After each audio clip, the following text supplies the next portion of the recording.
3 महामंत्र। ओम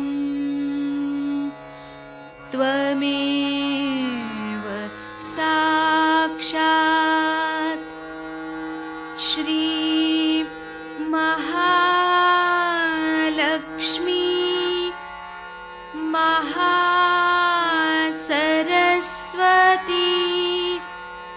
महाकाली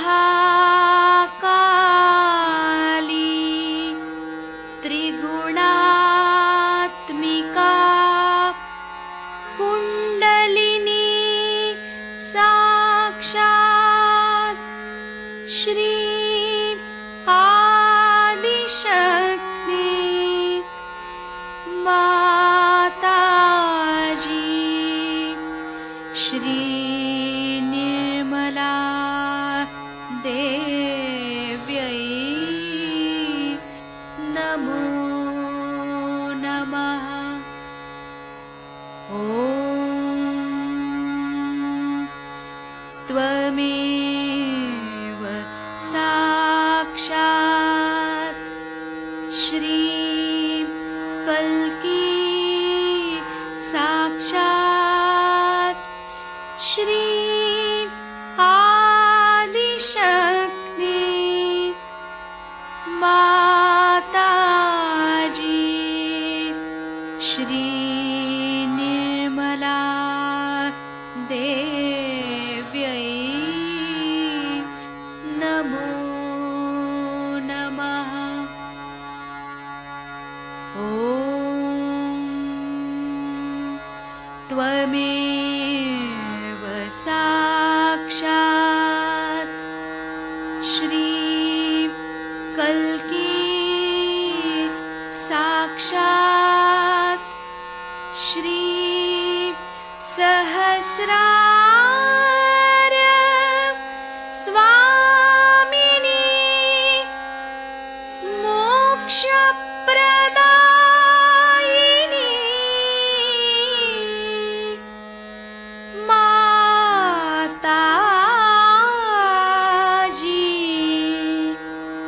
श्री निर्मला देव्यै नमो नमः। श्री गणेश मंत्र। ओम त्वमेव साक्षात् श्री गणेश साक्षात् श्री आदिशक्ति माताजी श्री निर्मला देव्यै नमो नमः।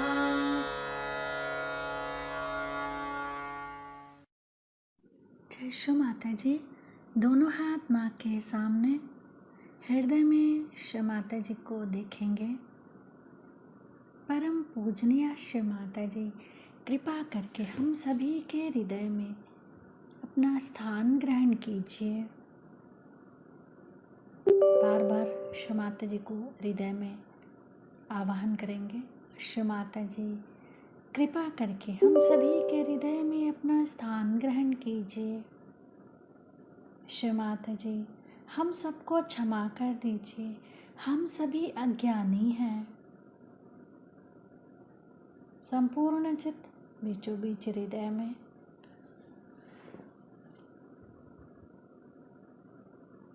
क्षमा रूपेण संस्थिता या देवी सर्वभूतेषु क्षमा रूपेण संस्थिता नमस्तस्यै नमस्तस्यै नमस्तस्यै नमो नमः।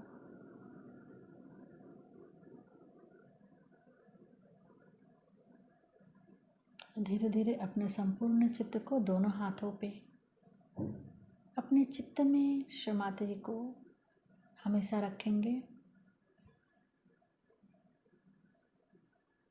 धीरे धीरे अपने संपूर्ण चित्त को लेफ्ट विशुद्धि पे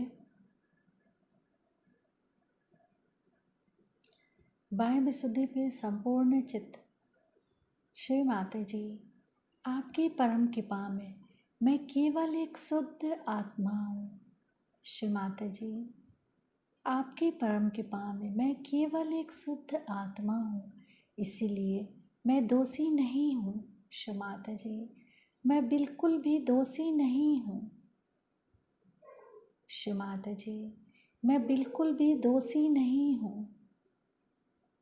श्री माता जी, मैं बिल्कुल भी दोषी नहीं हूँ। चित्त बाह्य विशुद्धि पे ही श्री विष्णु माया मंत्र। ओम त्वमेव साक्षात् श्री विष्णु माया साक्षात् श्री आदि शक्ति माता जी श्री निर्मला देव्यै नमो नमः।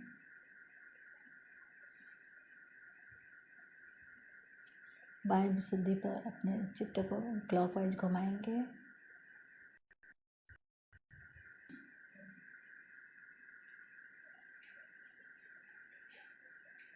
श्री माता जी, आप ही ने तो हमें आत्मा बनाया है, हमें सभी प्रकार के दोष भावनाओं से मुक्त कीजिए। श्री माता जी, कृपा करके हमें सभी प्रकार के दोष भावनाओं से मुक्त कीजिए।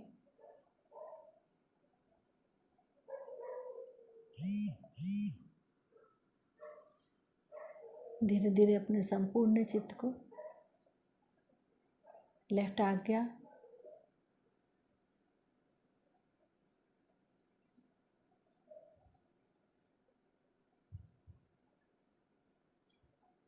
फिर सहस्त्रार। सहस्त्रार पे माँ के श्रीचरण कमलों को देखेंगे। माँ के श्रीचरण कमलों की परिक्रमा सहस्त्रार पे करेंगे 7 टाइम्स।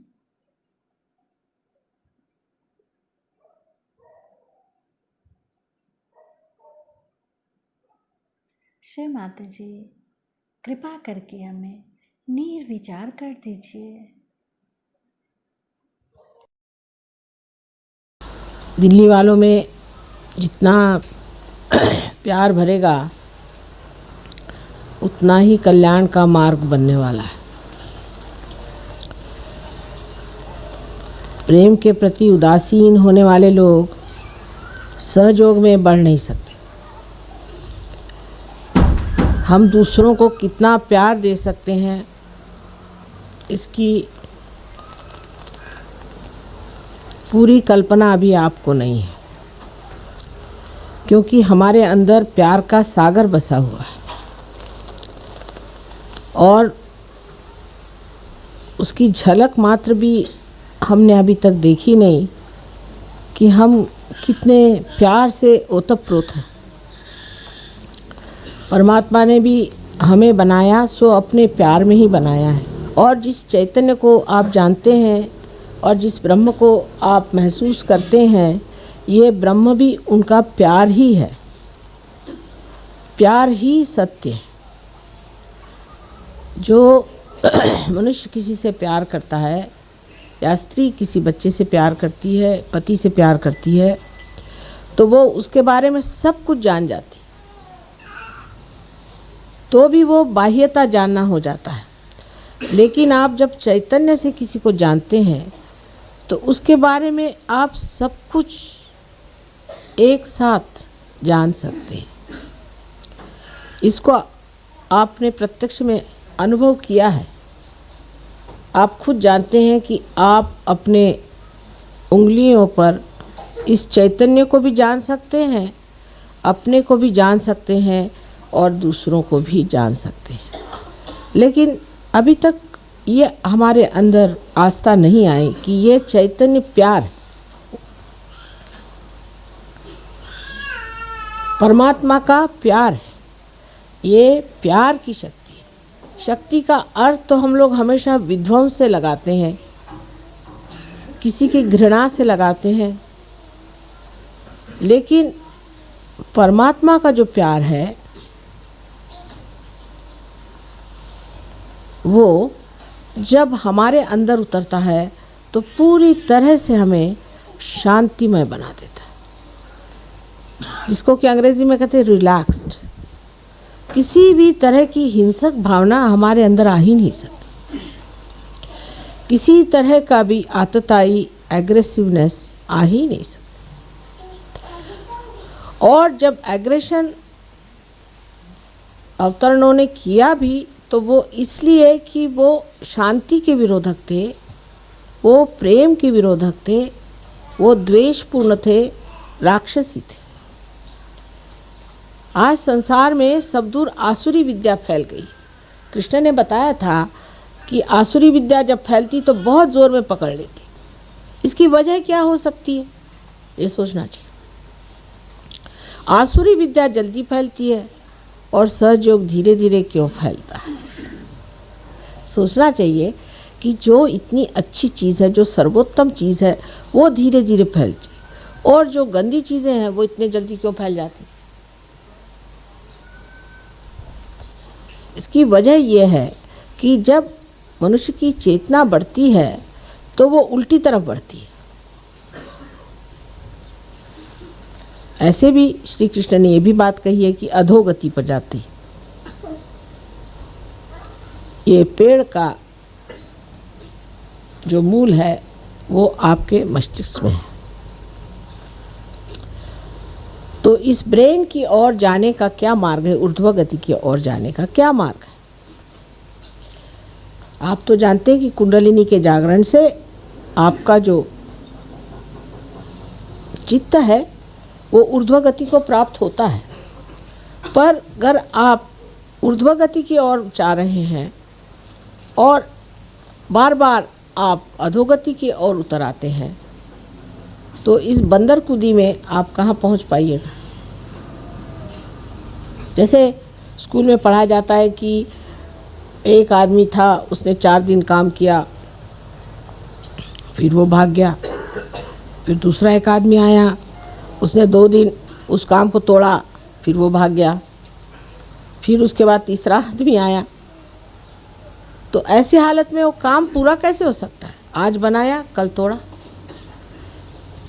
क्योंकि हम उस अधोगति से ऊपर उठ रहे हैं, उस जड़ता से हम ऊपर उठ रहे हैं, इसलिए उधर खिंचाव ज़्यादा हो जाता है और इसीलिए बहुत ज़ोर लगा करके ऊपर उठना पड़ता है। हालांकि परमेश्वर की शक्ति आतुर है कि आपको कमल के जैसे सुंदर ऊर्ध्वगति दान करे, और उसने प्रदान किया भी है। लेकिन उस दशा में रहने के लिए आपको थोड़ा सा जोर लगाना पड़ता है, और जोर बड़ा सुंदर है, वो है प्यार का। अब प्यार का विश्लेषण कैसा किया जाए। प्यार का मतलब ये होता है कि जहाँ आप कोई सा भी कार्य करते हैं वो अपने हित के लिए और दूसरों के हित के लिए होना चाहिए। हित आत्मा का साध्य होना चाहिए। आत्मा का हित जो है वही प्यार है और वही आनंद है। अब हम देखते हैं कि दुनिया में लोग किसी भी एक धारणा पे जुट जाते हैं। यही बात ठीक है, ऐसी करना चाहिए, यही होना चाहिए, मैं यही ठीक समझता हूँ, ऐसे ही करना चाहिए। इसे हम लोग अहंकार कहते हैं। अहंकार माने मैं करता हूँ। कितने बार आपसे मैंने बताया कि हम कुछ भी नहीं करते। कोई मरी हुई चीज़ को अगर हम दूसरी मरी हुई चीज़ बना दें तो हम क्या करते हैं। समझ लीजिए अगर एक पेड़ मर जाए और उससे हम एक फर्नीचर बना दें तो हमने क्या विशेष चीज़ कर ली, कुछ भी नहीं किया। एक मरी से दूसरी बना ली, और मरी हुई चीज़ों को इस्तेमाल करने से हम भी धीरे धीरे मरते हैं, माने हमारे भी अंदर आदतें जुट जाती हैं। जैसे कि हमें अगर आदत हो गई कि हम पलंग पे सों तो ज़मीन पे नहीं सो सकते, फिर पलंग उठाते फिरिए दुनिया भर में। अब हमारी क्योंकि जड़ता से ही प्रगति हुई है, जड़ की ओर आकर्षण एक तरह से बना हुआ है। उसको तोड़ने का एक ही तरीका है, क्या हम अपने से प्यार करते हैं? क्या हम स्वयं को प्यार करते हैं? अगर हम स्वयं को प्यार करते हैं तो कितनी बातें उसमें आ जाती हैं कि क्या हम कोई सा भी कार्य करते वक्त अपना अपमान या उपमर्द तो नहीं करते। माने चिढ़ जाना, बिगड़ जाना, नाराज़ हो जाना, जिसके लिए फिर हम दुखी भी हों तो भी जिस वक्त हुआ सो तो उतर गई आपकी इज्जत।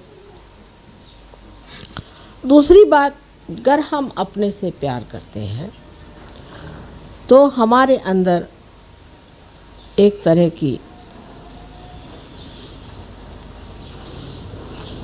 ऐसी व्यवस्था होनी चाहिए कि दूसरा देखने वाला कहे कि कोई संत खड़ा हुआ है। आप लोग सब संत हो गए, थोड़े अधकच्चे भी हैं, ये नहीं मैं कहती कि सब पक्के संत हो गए, अधकच्चे तो सही पर हो तो गए आप संत। आप असंतों के जैसे तो घूम नहीं सकते। अगर आपका अब बर्ताव इस तरह से रहे कि जो एक संत नहीं करता, तो ये तो बहुत बड़ी अपनी हानि है। क्योंकि एक तो पहले आपको संत होना नहीं चाहिए था, नहीं होते तो लोग कहते चलो ये उचक्के ही हैं, चोर हैं, चलो इन पे तो ऐसे ही हैं, घुमा करते हैं ऐसे 2500 गलियों में, ऐसे बहुत से देखे गए। लेकिन आप संत हैं तो उसकी एक अपनी हस्ती है जो कि माननीय होनी चाहिए, जिसको लोग माने। लेकिन माने कैसे अगर वो माननीय नहीं है? तो प्यार जब तक असलियत पे नहीं आता, जब तक असली प्यार नहीं होता है, तब तक झूठे प्यार से हम अपना उत्थान नहीं कर सकते। अब अगर हम अपना प्यार इस तरह से तौलें कि हमने अपने लिए क्या किया, हमने ज़मीनें खरीद ली, मकाने बना लिए, बाल बच्चे हमारे पड़ गए, सब कुछ हो गया। अब हमने अपने लिए क्या किया? स्वार्थ, स्व का अर्थ हमने लगा लिया क्या? अपने लिए हमने कौन सी सेवा की? माँ की सेवा तो बाद में होगी, पहले अपनी करो बेटे। अपनी सेवा में क्या प्राप्त होने का है, क्या हमारा लक्ष्य है, वो सोच लेना चाहिए। हमें क्या पाने का? हमें पूर्णतया परमात्मा के साम्राज्य में अधिकार से बैठना है, उस अधिकार को हमें प्राप्त करना है। उसके लिए हमने कौन सी गतिविधियां की, कौन सी व्यवस्था की है अपने जीवन के साथ, कौन से तौर तरीके अपनाए हैं, ये सोचना चाहिए। अब सहयोग में कितनी बार बताया गया कि भाई अगर आपको आगे बढ़ना है, इस वृक्ष को ऊपर की ओर चढ़ाना है, तो आपको ध्यान करना चाहिए। अब इस पे लोग सोचते हैं कि माँ ध्यान से कैसे होता है? अब देखिए कैसे होता है। जब तक आप ध्यान नहीं करते हैं, मन चल बिचल थोड़ा सा रहता है। जब आप सहयोग के विधि के साथ ध्यान करते हैं तो आप निर्विचार में उतर जाते हैं। निर्विचारिता आपको शांति प्रदान करती है। अगर समझ लीजिए एक पेड़ आप लगाइए, वहाँ रोज़ भूकंप हो रहा हो, तो क्या वो पेड़ पनप पाएगा? जिस जगह शांति होगी वहीं ना तो पेड़ बढ़ेगा। जहाँ अशांति है, जहाँ हर चीज़ हिल रही है, डावाडोल है, वहाँ क्या कोई पेड़ पनप सकता है? जिस हस्ती में शांति प्रस्थापित हो गई है, वहीं पे ये पेड़ बढ़ सकता है। इसलिए पहले निर्विचारिता में उतरना पड़ेगा। उसके लिए ध्यान के सिवाय और कोई सा मार्ग मुझे नज़र नहीं आता। पहले ध्यान में स्थित होकर के अपनी निर्विचारिता हमें स्थित करनी चाहिए। कितने देर के लिए हम निर्विचार रह सकते हैं ये सोचना चाहिए। जैसे अभी कोई सुंदर चित्र है, उसकी ओर आपने देखा और आप निर्विचार हो जाएं तो सोचना चाहिए कि आपकी शक्ति बढ़ गई है।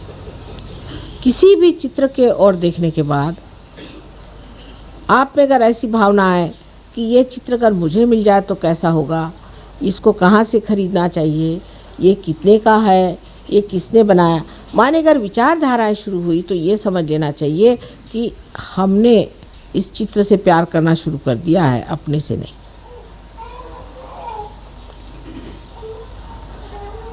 जब तक हम ये कहते रहेंगे कि ये मेरा है, माने वो मैं नहीं हूँ, मुझसे अलग चीज़ है, तो जब अपने को हमें बढ़ाना है और इसकी पूरी वृद्धि करनी है, ग्रोथ करनी है, तो ज़रूरी है कि हम ध्यान में रहें और निर्विचारिता अपने अंदर स्थापित करें। जब तक निर्विचारिता स्थापित नहीं होती है, सहज योग बातचीत ही बातचीत रह जाएगी। जब तक हम अपने से ही प्यार नहीं कर सकते तो हम दूसरों से क्या प्यार करें। लेकिन प्यार का अर्थ ये नहीं होता है कि अपने से प्यार करने का मतलब ये है कि हमारे बहुत सारे रुपए पैसे इकट्ठे हो जाएं, या हमारे पास 10-12 मोटर गाड़ी हो जाएं और हम बड़े आराम से घूमते फिरते रहें। ये जो लोग पा भी लेते हैं वो भी आप जानते हैं माँ के पास आते हैं और कहते हैं कि माँ इसका कुछ इलाज करें, हम तो भर पाए, वो भी सुखी नहीं। ज़रा दरवाज़ा बंद कर लीजिए आवाज़। अब जो अपने से प्यार करता है वो सब चीज़ से देखता है कि ये शरीर जो परमात्मा का है, जो उसका मंदिर है, उसे किस तरह से सुंदर स्वच्छ रखा जाए। इस मामले में भी बड़ी गलत धारणाएं संसार में हैं। जैसे आजकल के मॉडर्न ज़माने में बहुत सी बातें निकल आई कि साहब हर एक आदमी को दुबला होना चाहिए। अब उसके लिए चाहे आपको टीबी हो जाए तो भी आप दुबले हो जाएंगे। आप मच्छरों जैसे जब तक नहीं होइएगा तब तक आप खूबसूरत नहीं होते। और ऐसी खूबसूरती लेके करने का क्या है। जिस शरीर का आकर्षण मनुष्य को नीचे की ओर ले जाता है, ऐसा शरीर बिल्कुल व्यर्थ है। शरीर ऐसा होना चाहिए कि जिसके अंग प्रत्यंग से चैतन्य बहे। जिस शरीर का अंग प्रत्यंग जितना भी बना हुआ है वो ऐसा हो कि जिससे सबका शुभ हो। ऐसा वो शरीर हो कि जो जहाँ एक बार छू जाए वो चीज़ प्लावित हो जाए और उसमें से चैतन्य बहना शुरू हो जाए। ये शरीर का सौंदर्य जो है यही दैवी सौंदर्य है। और बाह्य के सौंदर्य की ओर दौड़ना और इस तरह की धारणाओं के ऊपर चलना, कभी तो कहते हैं मोटे हो जाओ, कभी कहते हैं दुबले हो जाओ। मोटे और दुबले होना या और तरह से अपने शरीर को चमकाना, इसकी कोई भी सहयोग में खास ज़रूरत होती नहीं।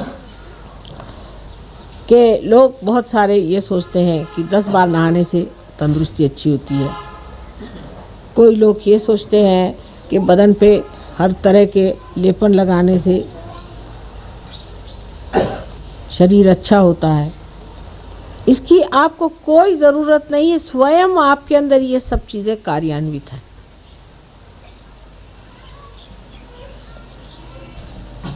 ध्यान ये देना चाहिए, क्या हमारे शरीर की यष्टि ऐसी है कि इसके अंग प्रत्यंग से पवित्रता बहती है। हमारी ओर देखकर लोगों को क्या पवित्रता की भावना आती है कि अपवित्रता की। इसीलिए बहुत बार मैं आपसे कहती हूँ कि जो परंपरागत हमारे अंदर कपड़े आदि का व्यवहार बताया गया है उसे आप इस्तेमाल करें। ये हजारों वर्ष की तपस्या से पाया हुआ एक बड़ा भारी धरोहर हमारे पास है, हेरिटेज है, और उसकी परंपरागत जो चीज़ें हैं उनको संभालने का प्रयत्न। परंपरागत जो कलाएं हैं, परंपरागत जो आभूषण आदि हैं, उसके जो वस्त्र आदि हैं, ये हजारों वर्षों से हमारे देश में परख के पाए हुए हैं। उनको आपको इस्तेमाल करना चाहिए, उसका उपयोग करना चाहिए। लेकिन हम लोग इतने अभिभूत हैं पाश्चिमात्य देशों से कि हम अपनी जो कुछ भी संस्कृति है, संस्कृति जो पवित्र बनी हुई कृतियां हैं, उसको भूल करके बाहर की चीज़ों को अपना लेते। और इसी से हमारे अंदर जो चीज़ अत्यंत महत्वपूर्ण है, जिसे हम आत्मा कहते हैं, उस पे आवरण पड़ जाते हैं। अपने देश की हजारों वस्तुएं ऐसी हैं जो आत्मा को सजाती हैं, दबाती नहीं, लेकिन हमारी दृष्टि बाह्य की ओर जल्दी जाती है। उसकी भी वजह है, मनुष्य होने के नाते दृष्टि बाहर जाती ही है। एक बार आपसे समझाया था मैंने कि ऐसा क्यों होता है। लेकिन जब हम अपनी ओर दृष्टि ले जाना चाहते हैं तो मन ही मन मुस्काते हैं और सोचते हैं कि कितना सुंदर है अंदर, कितना पवित्र है अंदर, कितना आनंदमय है। इसको छोड़ करके हम और क्यों भटक रहे हैं। लेकिन क्योंकि वो प्रांगण हमने अभी तक पाया नहीं, उसको जाना नहीं, इसलिए हम ये कार्य कर रहे हैं। इसीलिए हम अपने को इतना प्यार नहीं कर पाते, ऐसी चीज़ों को प्यार करते हैं जो हमारी आत्मा को धूसर करते, हमें दिखाई न दे। बहुत सी बातें इस तरह की हमारे जीवन में हैं। अब जैसे पाश्चिमात्य लोगों की बातें हैं, अब तो हम रह चुके हैं वहाँ, हम देखते हैं कि इतना बिला वजह वो लोग अपने जीवन को बर्बाद कर रहे हैं, अधोगति में जा रहे हैं, कि इन लोगों के लिए उठाना बहुत ही मुश्किल काम, वो समझाना बहुत ही मुश्किल काम है, क्योंकि इनके अंदर कोई जड़े ही नहीं। जो आए तो जिधर चाहे बहका दे, इधर बहका दे तो इधर बह गए, उधर बहका दे तो उधर बह गए। लेकिन आपकी जड़ें हैं और आप ही लोग उनका उद्धार कर सकते हैं। वो लोग अपना स्वयं उद्धार नहीं कर सकते, उनकी मदद आपको करनी कि अपनी जड़ों को पहचानें। और ये जड़ का जो ज्ञान है, जो सहयोग में निहित है, सहयोग में छिपा हुआ जो ज्ञान है, वो इस जड़ का, ये आप लोग जानिए। तो दूसरी बात ये आ जाती है कि शरीर के साथ आपका ज्ञान भी प्रगल्भ होना चाहिए, वो भी एक संतों जैसा होना चाहिए।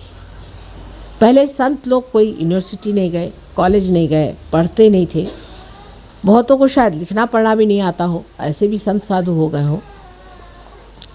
लेकिन संतों के लक्षण सारे उनमें थे। सबसे बड़ा कि आलो सगुणाशी, मैं तो निर्गुण देखने आया था, निराकार देखने आया था, तुम तो सगुण खड़े हुए। ये तो सिर्फ सहयोगी समझ सकते हैं भाषा को, लेकिन क्या हम लोग ऐसा एक दूसरों से कहते हैं? क्या हम ये समझते हैं कि जो निराकार है वो सगुण आप लोगों में बैठा हुआ है, वो साकार होकर के आपके अंदर जागरूक है? क्या ये भावना हमें एक दूसरे के प्रति है? ये श्रद्धा और ये आदर हम लोगों को एक दूसरों के प्रति है? जो एक दर्जी को कुम्हार के प्रति था, वो है। इसमें आप किसी भी पोजीशन के हो, बड़े हो छोटे हो, इससे कोई फ़र्क नहीं पड़ता। गुरु नानक के पास जब नामदेव गए तो उनका बड़ा स्वागत हुआ और उनसे कहा गया कि आप अब कुछ पंजाबी में कविताएं लिखिए। तो आपको आश्चर्य होगा कि नामदेव की किताब इतनी बड़ी है, उसमें से आधी जो है उसमें हिंदी और पंजाबी में कविताएं। और इतने सहूलियत से उन्होंने पंजाबी और हिंदी भाषा में लिखा है। मराठी भाषा और हिंदी भाषा का तो मेल है ही, लेकिन पंजाबी का इतना मेल नहीं बैठता। मैं भी पंजाबी भाषा जानती हूँ और आश्चर्य की बात है कि इतना सुगम और इतना सुंदर लिखा है सारा कुछ कि पढ़ते ही बनता है। पर उनका कितना आदर श्री नानक साहब ने किया कि ग्रंथ साहब में तक उनके सखूबाई, जो कि बर्तन मांजने वाली घर की औरत थी, उसका तक ग्रंथ साहब में उदाहरण है। इससे आप समझ सकते हैं कि संतों की जो मान्यता है वो संत ही कर सकते हैं, और क्या करेंगे। औलिया निज़ामुद्दीन हो गए। आप जानते हैं कि उस वक़्त के सुल्तान ने कहा कि कल तुम मेरे सामने सर नहीं झुकाओगे तो तुम्हारी गर्दन कटा दूंगा मैं कल, और दूसरे दिन उनकी गर्दन कट गई। संतों को पहचानने वाले संत ही होते हैं। तो पहले अपना संतपना जो है वो ठीक होना चाहिए, नहीं तो आप संत को पहचानिएगा कैसे। अगर आपके अंदर वाइब्रेशंस ही नहीं आ रहे हैं, अगर आप निर्विचारी नहीं हो रहे हैं, जब आपके अंदर सहयोग का कुछ कमल ही नहीं खिला हुआ, आपका हृदय ही जब बंद है, तो आप संतों का मान कैसे करेंगे और आपका भी मान कौन करेगा। सीधा हिसाब।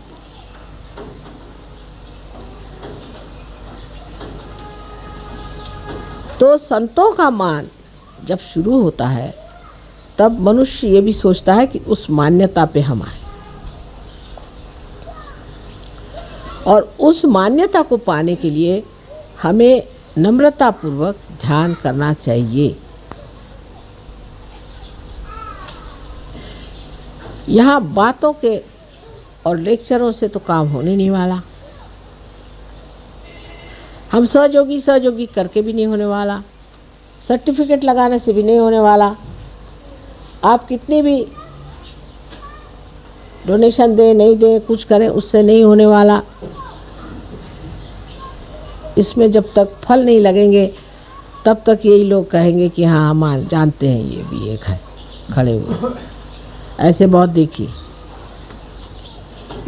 सो फलद्रुप होना चाहिए, इसमें फल लगने चाहिए, और उसके लिए सबसे पहले इस प्यार का वर्णन करना चाहिए, जिस प्यार में मनुष्य के पास सत्य का दर्शन होता है। इतना ही नहीं, पर उसमें सूझनीयता आती है, विजडम आती है। इस प्यार में विजडम आती है, और उस प्यार के साथ, उस मोहकता के साथ, उस मृदुता के साथ धीरे धीरे ये पेड़ बड़ा सुंदर बढ़ने लग जाता है। इसको संवारना चाहिए, इसको प्यार से संवारना चाहिए, मान देकर संवारना चाहिए, अपना मान रख के संवारना चाहिए, इसको बढ़ाना चाहिए, इसको सजाना चाहिए इस तरह से कि लोग देखें और कहें कि वाह रे वाह, कितने संत इस माँ ने बना दिए। पहले तो एक ही दो दिखाई देते थे, और फिर देखिए कि उस ज़माने में बेचारे एक कहीं तो नामदेव, एक कहीं तो नानक साहब, एक कहीं तो कबीर, एक कहीं तो वो बेचारे कोरा कुंभार, तो दूसरे ज़माने में हुए तो दो चार और हो गए। उनकी कोई जमात तो नहीं थी, उनका कोई विश्व निर्मल धर्म तो नहीं था जिसके बूते पे खड़े हो जाए। इतने संतों का समागम और इतनी सुंदर मंडली तो कभी नहीं बनी थी। लेकिन उसके जगह अगर कुरूपता दिखाई दे तो समझ लेना चाहिए कि अभी हमने अपने को प्यार नहीं किया, और माँ तो हमको इतना प्यार करती है और हम अपने को नहीं प्यार करते। अपने को शुद्ध स्वच्छ बनाना, इससे बढ़कर और क्या अपनी मनुष्य सेवा कर सकता।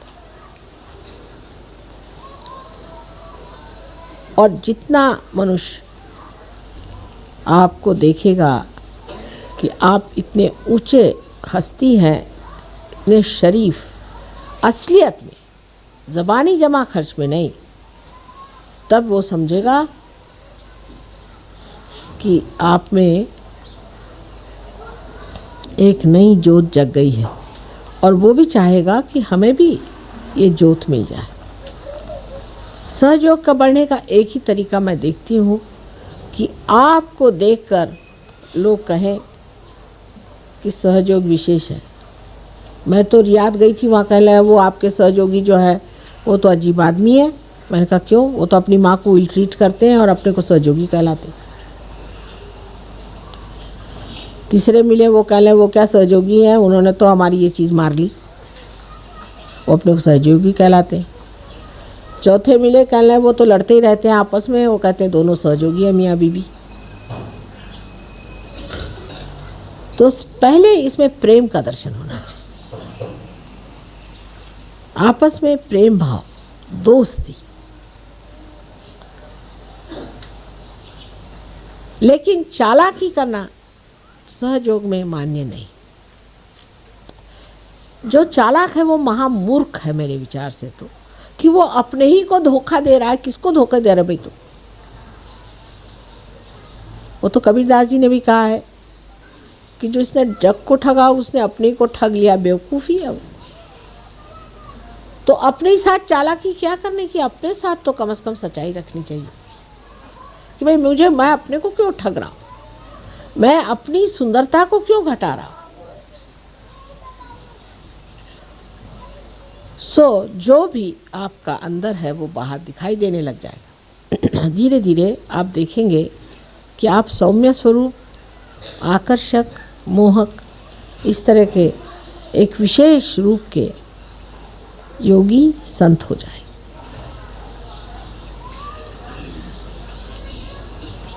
यही मैं दिल्ली वालों से विनती करती हूँ। दिल्ली में सहयोग में जो कुछ भी मैं देखती हूँ वो ये सोचती हूँ कि ये लोग अपने से प्यार नहीं करते। एक तो सरकारी यहाँ जो असर है कि सरकार से आगे भी एक बड़ी भारी सरकार बैठी हुई और वो सरकार प्यार से चलती, विश्वास से, आनंद से चलती। उस सरकार में हमें खड़ा होना है, इस भावना को दृढ़ करना है और अपने प्रति पूर्ण विश्वास रखना है कि हम होंगे, यही करेंगे। जब तक आप लोग इस दशा में नहीं पहुंचेंगे, आप इस देश का भी कुछ कल्याण नहीं कर सकते, अपने घर वालों का भी कोई कल्याण नहीं कर सकते, किसी का भी नहीं कर सकते। अगर आप ही के पांव जमे नहीं है ज़मीन पर तो आप किसको बचा सकते हैं बताइए? आप खुद ही डामाडोल खड़े हुए हैं तो जिसके साथ 2-4 और आ जाएंगे तो आप डूब जाइएगा। और यही होता है। इसीलिए हम देखते हैं कि आसुरी विद्या आदमी जल्दी पकड़ता है और शुद्ध विद्या कठिनाई से पकड़ता है। हमें आप मानते हैं सो तो ठीक है, मानना तो है ही, क्या करें आप।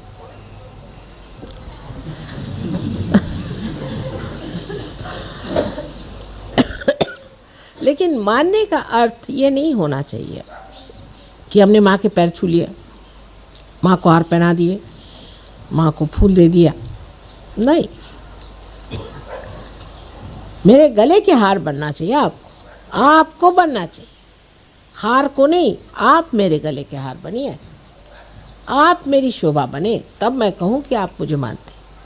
कि दुनिया कहे कि हाँ भाई तुम्हारे एक सहयोगी मिले थे, उनको देखकर हम समझ गए कि कोई विशेष बात है। ऐसे हो नहीं सकता।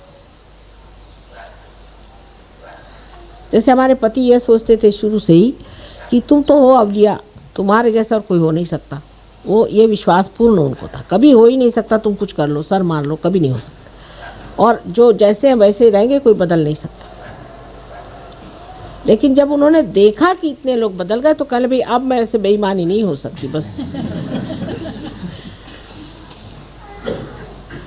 अब तो मानना ही पड़ेगा कि कुछ तुमने कर दिया। कुछ किया नहीं, आपके अंदर जो हीरा था वही आपके सामने ला के रख दिया कि बेटे तुम ये हीरा हो, ये देख, इस हीरे की चमक में तुम आ जाओ। और तो कुछ किया ही नहीं। और जब वो हीरा सामने आया तो लोग भी तो देख के हैरान हो जाते कि साहब ये क्या थे। और आज क्या हो गए। पहले तो कंकड़ पत्थर के बराबर भी नहीं थे, आज हीरा बन के माँ के मुकुट में चमक रहे हैं। सारा वातावरण, सारी सृष्टि, पंच महाभूत सारे आपके चरणों में खड़े हुए हैं, मैं आपसे बता। लेकिन आपको अपने से प्यार करना सीखना होगा। अब हमारे प्यार की बात ऐसी है कि हमने आपको हमारे शरीर में ही स्थान दे दिया। आपको आश्चर्य होगा कि अगर आप कोई गलत काम करते हैं तो मेरा शरीर दुखता है। ये शरीर इतना अजीब है कि प्यार में इसने सबको अंदर ही समेट लिया। अभी एक बच्चा जो कि पार बच्चा है, लंदन में सीढ़ी पे से गिरा और उसको बुरी तरह की चोट आ गई और उसका ब्रेन बिल्कुल फट गया और उसका जो सेरिब्रोस्पाइनल फ्लूइड था वो अजीब तरह से खून से भर गया। और मेरी हालत ऐसी ख़राब गई, मेरे समझ नहीं आ रहा था कि ऐसा कौन होगा जिसको इतनी तकलीफ़ हो गई होगी। और जैसे ही वहाँ से फ़ोन आया और इन्होंने बताया कि माँ ऐसा ऐसा एक बच्चा गिरा वो और उसका ऐसा हुआ, उसी वक्त मेरी तकलीफ़ ठीक हो गई और बच्चा भी उधर ठीक हो गया, जिसकी कोई आशा नहीं थी बचने की। अब इससे आप समझ लीजिए कि माँ ने आपको कितना प्यार किया।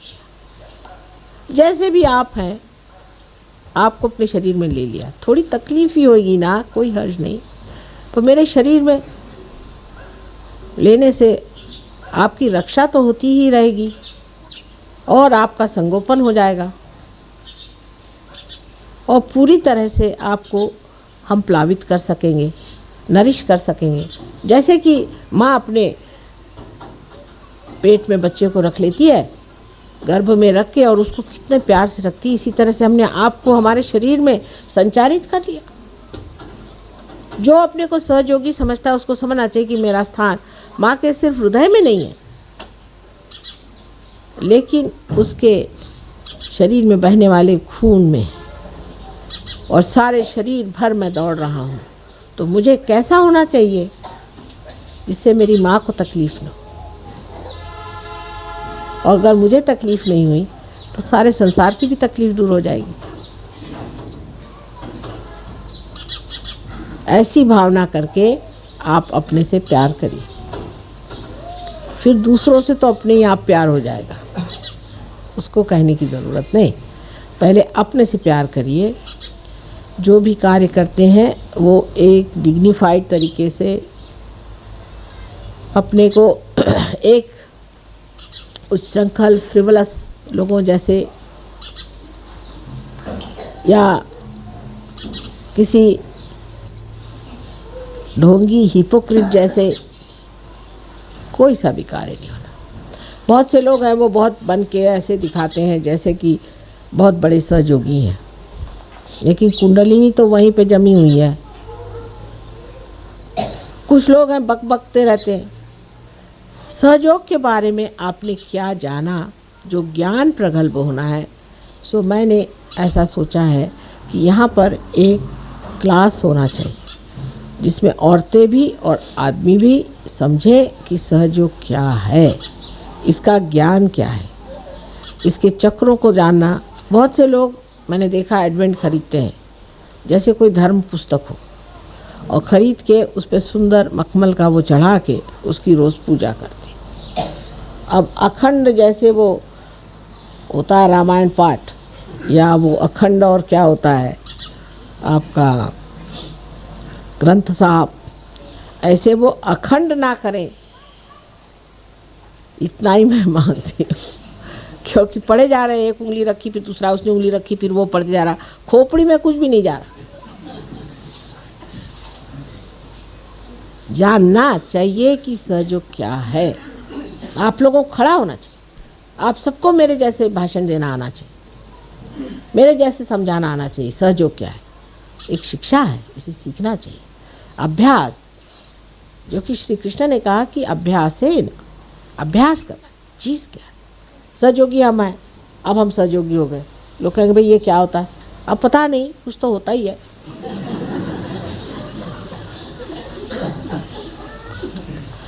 तो वो भी होना चाहिए। अपने वाइब्रेशंस जिनको हम कहते हैं कि चैतन्य की लहरियाँ हैं, उनका भी पूरा परखना आना चाहिए कि इसका क्या मतलब है, उसका क्या मतलब है।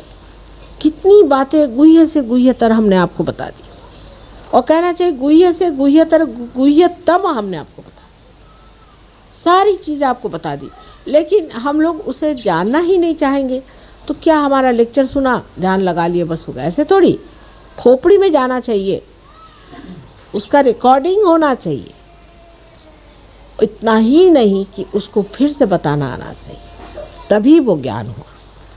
तो सिर्फ ये कि आपका पार होना ही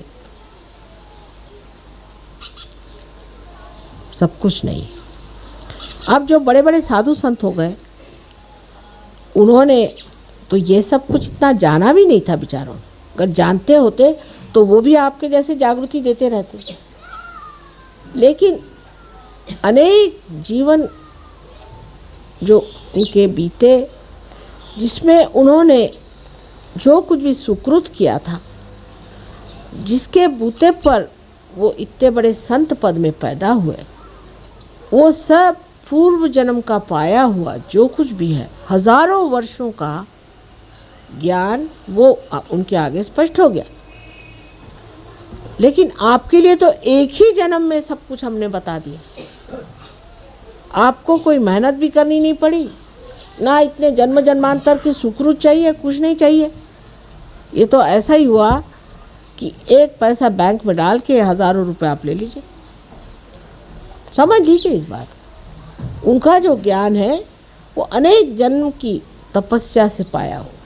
बड़े बड़े ऋषि मुनि साधु संत जो हुए हैं, वो पहले ज़माने में बड़े मनन करने वाले दृष्टा ऐसे होकर के सर्वसाधारण साधु के रूप में पैदा हुए थे, संतों के रूप में, कि सर्वजन समुदाय से बातचीत कर सके।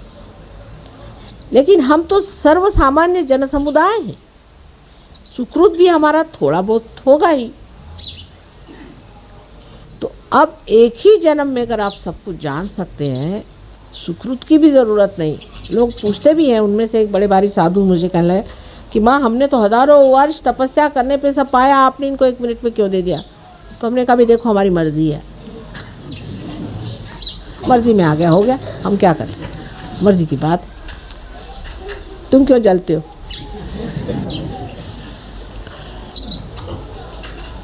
इस तरह की बात कि सोचना ये चाहिए कि एक ही जन्म में हमें सब कुछ मिला है, और मुझे अगर खुश करना है तो सिर्फ आपस में बिल्कुल बैर नहीं रखो। ये बैर या तो अहंकार से आता है, या प्रति अहंकार जिसे हम मन कहते हैं, उससे आता है। दोनों से परे आत्मा के सन्निध जा करके सबसे शांतिपूर्वक रहे। अब जैसे कि मद्रास में हमने देखा कि 2 आदमियों का सम्मेलन करके अगर लीडरशिप बनाई जाए तो काम चलती, क्योंकि यहाँ पंजाबी लोग बहुत हैं, पंजाबी भाषा जानने वाले और अंग्रेज़ी जानने वाले हैं। और इस ख्याल से हमने सोचा है कि डॉक्टर तलवार और पहले से ही अपने पास में वेणुगोपालन जी हैं, इन दोनों को मिलाकर के 2 पहिए की गाड़ी चला के देखें दिल्ली में। हो सकता है बाद में 4 पहिए की भी चलानी पड़ जाए, और नहीं तो बगैर पहिए की भी चल सकती। जिस दिन बगैर पहिए की चलेगी, उस दिन असली गाड़ी बन गई। लेकिन फिलहाल इस तरह से चल रहा है, और अपनी मर्यादाओं में अपनी समझ में रहना चाहिए। जो मर्यादा से रहित है वो कार्य नहीं करता। हमको देखना चाहिए हम अपनी मर्यादा में हैं या नहीं। अब जैसे हमने एक कहा है कि औरतों को एडमिनिस्ट्रेशन में जाना नहीं चाहिए, क्योंकि हम शक्ति हैं। समझ लीजिए ये पंखा है, ये चलता है शक्ति पर। अब अगर शक्ति पंखा होना चाहे तो क्या गड़बड़ हो जाएगा बताइए? ठीक है, औरतें औरतों का एडमिनिस्ट्रेशन करें, उसमें हर्ज नहीं। पर जब औरत अपना स्थान छोड़कर मर्यादा छोड़ देती है तो गड़बड़ हो जाता है, और जब आदमी अपनी मर्यादाएं छोड़ देता है तो गड़बड़ हो जाता है। अपनी अपनी जैसी प्रवृत्ति और अपना जैसा शरीर और जो निसर्ग ने बनाई हुई चीज़ है उसका अवमान नहीं करना चाहिए। लेकिन इसका मतलब नहीं कि आप सर पर चढ़ जाएं। ये अपने देश की संस्कृति नहीं। अपने देश में स्त्री को तो यत्र नार्या पूज्यन्ते तत्र रमन्ते देवता का, जहाँ स्त्री पूजी जाती है, जो घर की देवी है, उसको मारने पीटने से वह क्या आपको आशीर्वाद देगी? उसको देवी स्वरूप पूजा जाएगा और उसको पूजनीय भी होना पड़ेगा। तो पंखे का काम शक्ति नहीं कर सकती और शक्ति का काम पंखा नहीं कर सकती।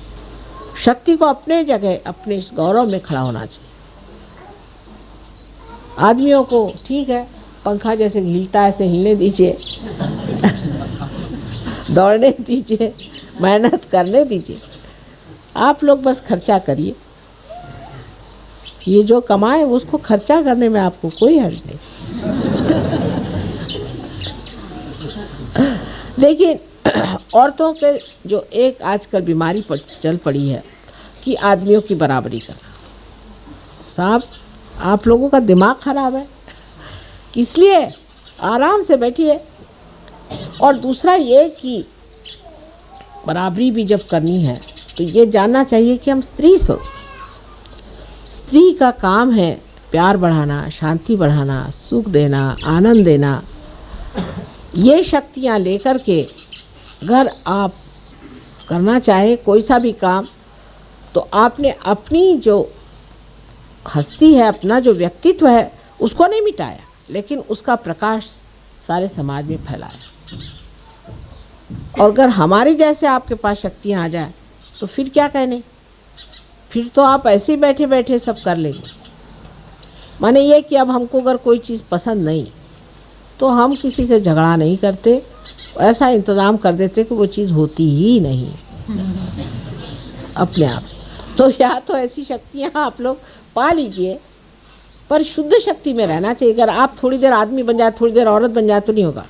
औरत की अपनी शक्ति में आप रहें, जैसे हमारे यहाँ सती की शक्ति मानी जाती है, तब फिर देखिए बैठे बिठाए आप सबको घुमा सकती हैं। उसके गौरव में खड़ा होना चाहिए। हमारे यहाँ सती की शक्ति यति से भी ऊंची मानी जाती थी। श्री कृष्ण की भी मूर्ति जो थी वो भी एक सती से कम ही मानी जाती थी। उन्होंने कहा था कि जिस वक़्त उनको शाप हुआ कि आपकी मृत्यु, सारे यदुवंश की भी मृत्यु हो जाएगी, तो उन्होंने सर आँखों पे वो शाप ले लिया, क्योंकि एक सती से आया। मंदोदरी के एक कंकण के आगे श्री राम के बाण तक वापस आ जाते। ये स्त्री की शक्ति, जैसे धरा है पृथ्वी, ये स्त्री है। ये सारा संसार का पाप अपने अंदर समाने की शक्ति रखती है, और उसके अंदर से सुंदर फल फूल आदि जो ऋतंभरा प्रज्ञा है सारी इस पृथ्वी से। आप ये कभी नहीं कह सकते पृथ्वी में शक्ति नहीं, कितनी शक्तिशाली चीज़ है। और जब इसका विस्फोट होता है तो हजारों को ठिकाने लगा सकते। इसी तरह स्त्री की शक्ति भी एक धरा जैसी, शांत, गंभीर, सबको उठाने वाली एक बड़ी भारी चीज़ है। सबका भार अपने ऊपर वहन करने वाली एक महान शक्ति यह है। और कुंडलिनी भी एक स्त्री शक्ति है। कुंडलिनी के सिवाय आपका उत्थान नहीं हो सकता। इसलिए कोई स्त्री होने से नीची ऊंची कभी नहीं हो जाती है, किंतु उसका अपना एक स्वरूप है, आपका एक स्वरूप है। और दोनों चीज़ों का जो आदमी पूरी तरह से मान रखता है और समझ में मर्यादा में रहता है, वो स्त्री हो चाहे पुरुष हो, उच्च से उच्च स्थिति में पहुंच जाता है। कहिए कि जैसे कि आप देखते हैं जीसस क्राइस्ट के लाइफ में उनकी शक्ति उनकी माँ थी, जो कि महालक्ष्मी शक्ति। महालक्ष्मी शक्ति कितनी ज़बरदस्त शक्ति है। लेकिन जब उनका लड़का क्रूस पे चढ़ाया गया उन्हीं के कहने से, तो जिस तरह से उन्होंने बर्दाश्त किया, पूरी शक्ति होते हुए भी आप अपने लड़के को इस तरह से क्रूस पर चढ़ने दें, क्योंकि एक नाटक पूरा करना था, ये महान शक्ति। अगर आपके अंदर शक्ति नहीं है तो ठीक है, निर्बल का क्या। लेकिन जो इतनी बलवती शक्ति होने पर भी उन्होंने ये सारा नाटक पूरा होने दिया, क्योंकि होने का था। ये महान शक्ति। इतिहास में शिवाजी की माँ का उदाहरण दिया जाता है कि एक लड़का जो शिवाजी, जिसको उन्होंने इतना पनपाया, इतना बड़ा किया, उसका इतना ऊंचे स्थान पे पहुंचाया, वो हर समय अपने लड़के को भी जिस तरह से शहीद बनाने पे तुली रहती। इस वक्त सिंहगढ़ को जीतना था, उनके पास एक चिट्ठी आई, वहाँ से कमल कुमारी नाम की लड़की थी, उसने एक चिट्ठी भेजी कि मेरे आप भाई हैं और मुझे बचाइए, नहीं तो मेरी इज्जत चली जाएगी। और उनके माँ के पास ये चिट्ठी आई, तो माँ ने शिवाजी को लिखा कि अगर आप खाना खा रहे हो तो हाथ धोने यहाँ चले आए। उनकी माँ तो तलवार लेके गई नहीं थी, वहाँ चले आए। तो उन्होंने कहा कि कल तक ये किला आपको जीतना होगा, तैयार? कल तक इस किले को जीतना है आपको और वहाँ से अपनी बहन को छुड़ाना है। तो उस वक्त में वहाँ तानाजी आए थे। तानाजी ने कहा कि भाई तानाजी तो बहुत आ जाएंगे, शिवाजी नहीं आ सकते, तो मैं जाता हूँ। और ऐसी ऐसी उस वक्त उन लोगों ने बातें की कि सुन के आश्चर्य लगता है कि सहज में ही स्पॉन्टेनियसली ऐसी वीरश्रीपूर्ण बातें हैं कि सुन के लगता है कि इस देश में ऐसे गौरवपूर्ण लोग हैं। लेकिन उनकी माँ उसके पीछे में थी, उनकी शक्ति उनकी माँ थी, शिवाजी की शक्ति उनकी माँ थी। और हर आदमी जो ऊंचा उठता है उसके पीछे में उसकी स्त्री शक्ति ही होती। उसमें जब तक स्त्री अपने को गौरव न मानेगी तो वो बिल्कुल विद्रूप हो जाती है। ये समझ हमारे अंदर आना बहुत ज़रूरी है, और जब इसका संतुलन आ जाएगा तब हमारा जो सहयोग का समाज है एक बड़ा आदर्श और ऊंचे किस्म का विशेष रूप धारण किए हो रहेगा, कि जिससे सारा समाज ही नहीं, भारतवर्ष ही नहीं, लेकिन सारा विश्व ही प्रकाशित हो जाए। बहुत बड़ा कार्य। इससे आप अपने को इस गौरव के योग्य बनाइए कि सारे दुनिया में ऐसा कार्य आज तक हुआ नहीं, किसी युग में ऐसा नहीं हुआ।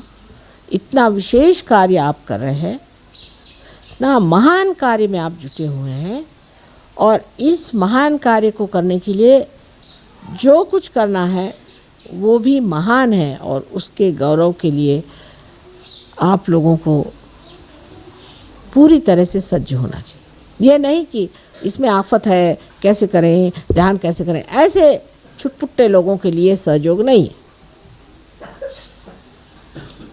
एरिया गबाड़्याचे काय मनो है, उनका दिया, ऐसे रद्दी लोगों के लिए ये काम नहीं। रामदास स्वामी ने तो साफ कह दिया, त्याला पाहिजे जातीचे, इसके लिए चाहिए एक विशेष लोग। अगर ये आपके अंदर नहीं है तो हमें नमस्कार, और आपको भी नमस्कार। जब गांधी जी ने लड़ाई लड़ी थी तो लोगों ने कितना त्याग किया था। हमारी फैमिली में हम देखते हैं कि सब चीज़ जिन लोगों ने त्याग दी। फादर हमारे जेल में, मदर हमारे जेल में, इतने सारे बच्चे घर में, हम 7 साल की उम्र में चाबी लेके घूमते थे। लेकिन सहयोग के लिए कोई भी त्याग नहीं करने को तैयार। बुद्धि त्याग देते हैं पर और कुछ नहीं त्यागने को तैयार। त्याग माने क्या त्याग है? इसमें कौन सा त्याग है? सब तरह का आशीर्वाद ही आशीर्वाद है।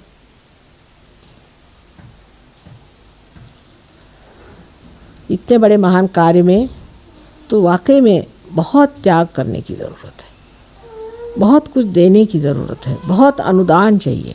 पैसे का नहीं हो तो श्रम का चाहिए, मन का चाहिए, बुद्धि का चाहिए, सब चीज़ का अनुदान होगा तभी ये कार्य हो सकता है। लेकिन थोड़ा सा भी जो नहीं कर सकते वो क्या करेंगे बताइए? उसमें फिर झगड़ेबाजी भी चलती, ये सहयोग नहीं होगा। फिर ये तो कुछ एक अजीब तरह का दूसरा आंदोलन कर लीजिए, जैसे कि और लोग नहीं, कभी गांधी टोपी लगाई, कभी पीली टोपी लगाई, कभी नीली टोपी लगाई, चले झंडा लेकर के। ऐसे सहयोगी भी किसी दिन झंडा लेके चलेंगे। ये संतों के राज में हम बैठे हुए हैं। संतों की इतनी मंडली कभी देखी नहीं थी।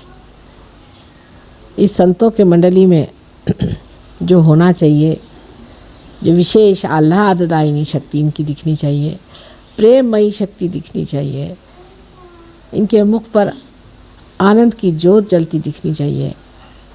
यही सबना चाहते हैं हम, जिसमें आपका भी भला हो और संसार का भी भला हो।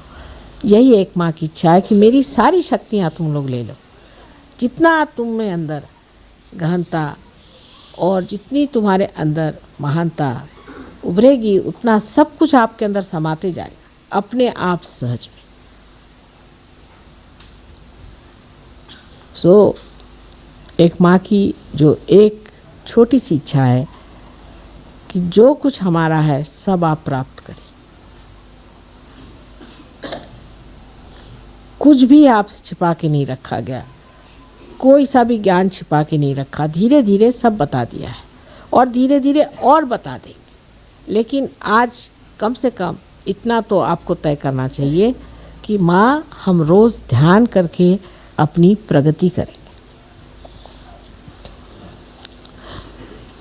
रोज़ हम ध्यान करेंगे। इतना समय तो देना ही पड़ेगा। इतना अगर आप हमें आज वचन दे दें तो हम सोचें कि आपने हमें हजारों फूलों से भर दिया।